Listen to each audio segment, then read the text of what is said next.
Hey everyone, it's Eric Thompson. This is the Ninja Selling Podcast. We have a great interview lined up for you today. It's with Kayla Carosella.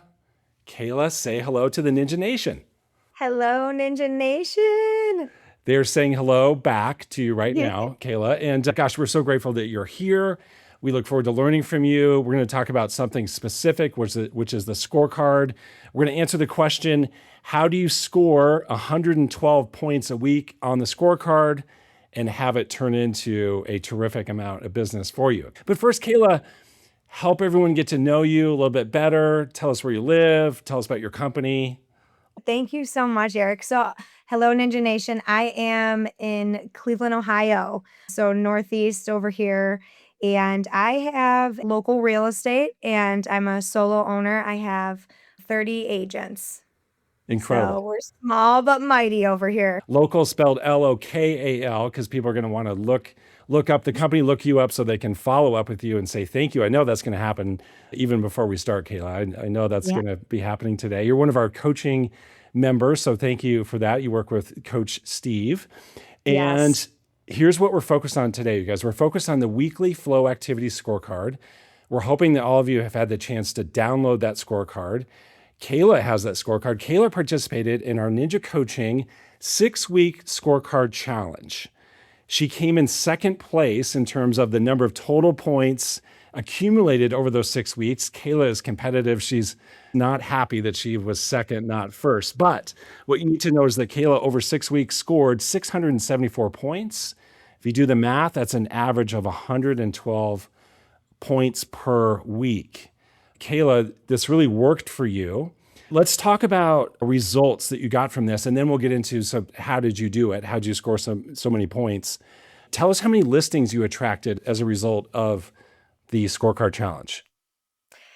So 5 listings were taken during this scorecard challenge, which I'm all about averages. I mean, you're almost at 1 a week, which honestly is crazy. Like I it's it's absolutely crazy when you think about it like that because the 6-week challenge seems so long, but then it also seems so short. So time was very weird in between there also. Every Friday, like you're rushing to get your scorecard in, but like the weekend is where most of those conversations were happening too. And then throughout the week. So you're kind of thinking and then you're going back and you're watching everything kind of pop up. But 5 listings were taken during that time. Kayla, high five on that. 5 listings. You also said that you had 2 people reach out to you that potentially may join your team, may join your Yes. brokerage. That came as a result of the challenge. And then something else that you do in your business, you help people also buy and sell businesses, and that goes along with helping them with their commercial real estate. You said you had 2 of those opportunities as well. I did. And that, Eric, that was just you came to my mind text. And I have to laugh at this because maybe there's people in Ninja Nation that are trained this way too. But text just jumped up on that scorecard. And I know week 1 when I started it, it was there, but I just didn't text anybody. Like I wasn't texting anybody and I wasn't hitting that mark. I ended up texting the old owner of one of the companies that I used to work for. I used to bartend at Graydon Road Tavern here in Cleveland. And I had reached out to him just, hey, you came to my mind. I'd been thinking about you. And my phone rang instantly. And I was like, oh my gosh, am I in trouble? Like, do I owe him money from back in the day or something? Like, was he looking for me? And he was like, hey, kid, how you doing? I'm like, I'm great. How are you? He's like, I was thinking about you too. I'm getting ready to buy and sell a business. And I saw you do something with that, don't you? And I'm like, I absolutely do. Let's talk about that. I've helped restaurant owners find businesses. I've sold car washes, storage units, things like that. But just to have somebody identify that as something that I do is just really, it's just really, really cool. Yeah, so Yeah. exciting. So you said it really wasn't until week 3 that you started texting, and you noticed after that week that there was a difference when you started adding that in. You're someone who has been accustomed to writing notes. That comes natural to you, but Yeah. you started texting. So tell us more, like, what would you say in the text? Sometimes I'm not going to lie, like we're really busy. So on days where I'm sending the text messages, it would be very vague. You came to my mind, how's the family or something of that nature. Sometimes if you get really stuck, I would jump onto social media, like a social media platform and just kind of take a look and see what's going on and see if something sparked my mind from that. But I think what was really cool that happened, Eric, and just kudos to Ninja for this, like all together with the system. You're so used to sending the personal notes, but the text messages. And in my mind, I'm like, I need to send 2 a day because I got to do everything every day. It's not just, your week. So you're sending those daily text messages and you really have to grasp for people to reach out to. And I've been able to reconnect with a few people in my past that honestly, had it not been for this contest, I don't know that we would be in flow like we are right now. But some things just that got brought up when it's somebody that you know and you haven't talked to in a while, I think the magic is in they just want to know how you are too. Like, I think we can get really hung up on that. And that's why I want to kind of stop and just as like a reminder, we overthink this so much as real estate professionals. Like, just be a real person and reach out because that goes such a long way. And if you do it one week and hey, they didn't reach back out, try again next week. Because guess what? My last week was busy too. There's a couple people I didn't get a chance to text back. I'm grateful that some of those people that I had reached out to were back in flow and those relationships are strengthening. And who knows what will come from those. Kayla, that's awesome. And it's so much bigger than just real estate. We're talking about relationships. We're talking about you had grown apart from some people, and Yeah, that happens. Life happens. People change. What's sure. happening in their life changes, and it can cause people to drift apart. And you use this opportunity to rekindle, to bring those relationships back. And I just love that. That's why I was joking with Steve, my coach. Every week we do 2 coaching calls. So every other week that we're talking, he's like, hey, how is the scorecard challenge going? And I'm like joking with him, I can't do this scorecard challenge. Like, I need a break. I have to stop because it's too good. It's too good. Yeah, you got incredibly busy. Another thing to celebrate is this year you had your largest transaction so far, Yeah. 2.1 million.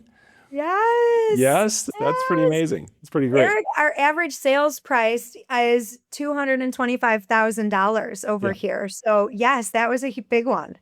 Okay, so takeaway one is this stuff works. The Oh, yeah. scorecard works. Even though the Ninja Coaching Scorecard Challenge is over, everyone listening, you can start your own scorecard challenge. Rally Yes. up a group of your peers, of your friends. Start your own 3-week, 4-week, 6-week scorecard challenge. It works when you track your activities, you gamify your activities, you're doing it collectively. Even if you come in second, like Kayla, you can still get some results from it. Okay, so now what we're going to get into, Kayla, is how did you do it? So again, you averaged 112 points per week over those 6 weeks. If Yep. you look at the scorecard, it's all built around the ideal number, the goal number is 100. You did more than that, you get extra credit. And so walk us through how you did it. And I know that it's going to start with a belief you have about the 50 live interviews. So tell us about that. It's just going to be so simple because you, the biggest key to getting 100 points is to getting your 50 live interviews. You have to get your 50 live interviews.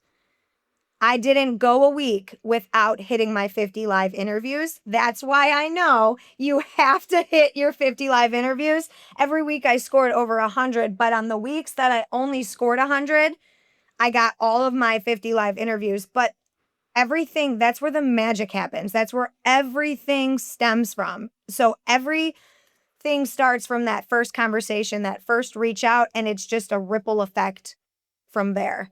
So the answer to how do I score 100 points minimum on my scorecard is you have to score a minimum of 50 on your 50 live You have interviews. to have the 50 live. And so the Yeah. ripple effect you talked about, specifically in the scorecard, it's rippling out to handwritten notes, text, real estate reviews. Those are all a result of and triggered by the 50 live interviews. Yes, you Yeah. can't skip that part. You can say you came to my mind, but 50 live interviews is what it was. So we could talk about how I get those. Please tell us how Yeah. you get those. That's what I've found is the hardest part about this is getting the 50 live interviews. So the easiest part needs to be how do I get the 50 live interviews? Because that's where the results come from. So I started this years ago, but I host one solid networking event a month. And then I do virtual meetings per week. And they can't just be with, of course, like your title and your lending. Like you have to find a way to get the community into these rooms. If you can't find a way to get the community into those rooms, you have to be the one going into the room in the community and telling everybody what it is you do. And that's not easy for everybody. That's why I say the networking events and things like that, those are the easiest way to get them. If you're not hosting them, you can jump on Eventbrite and look at any that are in the area. You don't always have to host them. Gamifying it is fun too. You can grab a friend and maybe you make it, hey, you go to that side of the room, I'll go to this side of the room. Let's see who talks to more people. There does have to be something there for you to do it.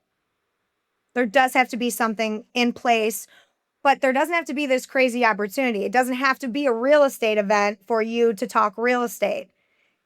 Because again, we're not really talking real estate, right? We're talking family, occupation, recreation, dreams. You could talk about that anywhere you are. It's just that people don't. And then they definitely don't remember to write it down to build off those relationships. So the key to the 50 live interviews is not just getting them, but find a very easy way to track them too. Like if your scorecard isn't with you 24/7, grab a note section in your phone and just jot that stuff down really quick, make some symbols for yourself to let you so that your mind can get you wherever it is. But the magic is in those conversations and being present and listening to the answers. So while I'm at these events and I'm having these conversations, I'm not leaving until I learn something new, right? Like I don't move on until I learn something new. And when you have that mindset, you get really creative in how you can learn from people. Because when you see 60 people in a room and you have an opportunity to get at least 20 live interviews, you're going to ask your questions pretty quick. So tell us more about that. Like, think of a typical conversation at a networking event. Your mission is to learn something about their Yeah. Ford. So how does that go for you? What are some of your favorite questions? What are some common things that you learn as a result of those questions? So here's the easiest thing that I always start with because you never assume that anybody knows you anyways. The easiest thing is I stick my hand out, I make eye contact, I say, hi, my name is Kayla Carosella. I'm an agent with local real estate. What's your name? They introduce themselves back and I just, I'd love to talk about what brought you in the room today or what some of your goals are. Anytime you ask somebody what their goals are in business or in life, it stops and people want to talk to you. They want to answer you. So that's a big one, especially at the beginning of the year. I tell my agents, if you don't have anything to say, ask people what their goals are and how it is that you can work together and help them accomplish their goals. And you'll see what they say. Sometimes it's business related, but sometimes it's just a personal goal that they have. And that personal goal is what starts the working relationship. It's happened many times. Case in point, somebody came in to my networking event. Her name was Claudia, and this was about 2 years ago. So I give you a picture, very community driven. So Middleburg Heights is where my brokerage is located, about 10 miles. So about 15 minutes from there is where we do the networking event. Very close to the Cleveland Hopkins Airport, close to Great Road Tavern, actually, where I used to work at that bar there. And it's always been there, same place, same time. But I put it out on Eventbrite, and a lady named Claudia comes in. Like I said, this was 2 years ago. She introduces herself to me, and she's like, hi, I saw that you opened a business on Pearl Road. I said, yes, I did. What is it that you do? And she was the head marketing person over for the chambers in Middleburg Heights. She goes, I would love to introduce you to some of the people in the community. Long story short, I ended up meeting her for lunch. I joined the Chamber of Commerce. So I'm a part of the Middleburg Heights Chambers. I've met so many business owners, and I think that was another piece of that segue into that. So now people are looking at me in a different light. She owns a business, but also now she's working with other people and helping them grow their businesses. So people naturally just want to hear good stuff. And I'm always talking about fun and exciting stuff in the community that's going on. But long story short, now all of the chamber members come to my networking events. And actually, the chambers events were the third Thursday of the month. The chambers moved it to the second Thursday of the month so that nobody has to choose. Wow. So, Wow. so you're talking like now I'm making it so that all of, because you see, now I have to get the 50 live interviews. All my agents need to get them too. So there'll be enough people in the room for all of us. Perfect. I love that. So, Kayla, clearly networking is a big part of your business and a big part of your 50 Live. Yes. On a typical week, what percent of your 50 Live are a result of networking, live events, or virtual events versus what percent would be, say, reaching out on the phone? I would say 40% is all in person, with the 60% me reaching out and on the phone. When I get somebody in person, it's deepened, but you can't avoid making the phone call. Most of my 50 live interviews, and that's why I said I can go meet 20, 25 people very quickly, because that's what you want to do. You can get a hold of X amount of people and learn new things, but it's the new people that you want to try to trickle those in there, because sometimes you get sick of talking to the same people over and over again too, or you need new energy in there. So I think 20 new people a week, it's very difficult to do.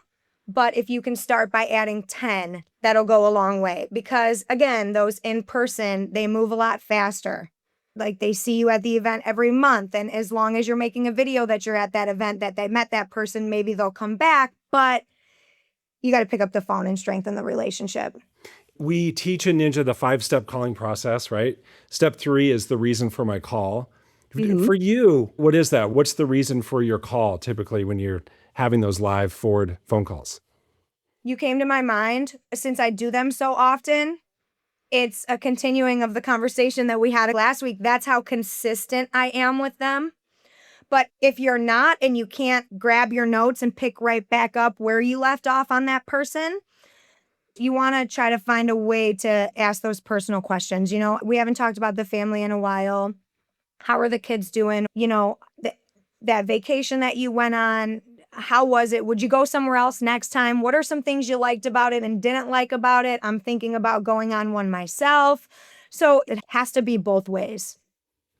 Totally makes sense.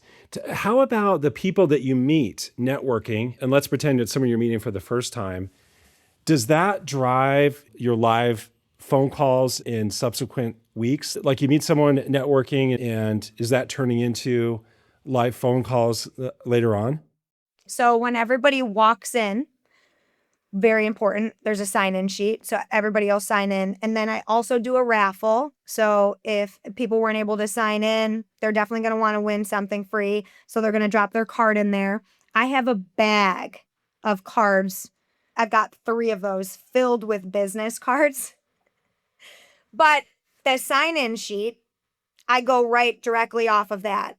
The names on that list that I do not know or that I have never met, I call them personally and thank them for coming to the event and ask them about their business, what it is they do, if we get on the phone and we're able to talk. But if it's a very quick call, I will just say, thank you so much for coming.